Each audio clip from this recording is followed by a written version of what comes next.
In ogni essere umano c'è l'istinto primordiale di aiutare il prossimo. Se un escursionista si perde sulle montagne, verranno organizzate delle ricerche.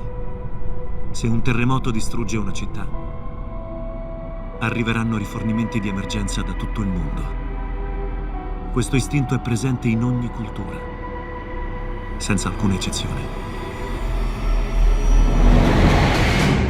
Il giorno 8 luglio 2015 a Cassaro, dove Miras passava un tornado F4 con venti fino a 300 km/h. Il tornado ha buttato tutto quello che era case, aziende, alberi. Tra 2 settimane decideremo se fra 2 mesi potremo sbloccare i fondi che arriverà fra 2 anni. Sì, ma ne altre vittime nel frattempo, cosa sei che femo? Intanto tira su i coerti, dopo vedremo.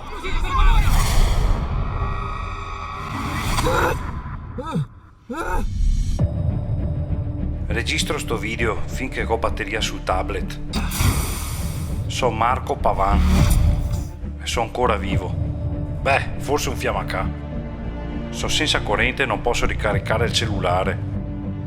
Mi serve aiuto, ma ho paura che tra l'invio delle richieste e quando che mi arrivi Sky che vorrà 4 anni non ho niente da mangiare. Cioè, che avevo appena fatto a spesa, ma non catto altro il frigo.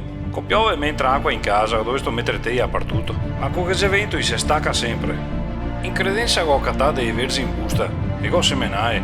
Pare impossibile, ma ci devo crescere. E se buone savio. Già ormai 2 mesi che vado avanti a verze. Io a casa ho cattato un generatore a gasolio.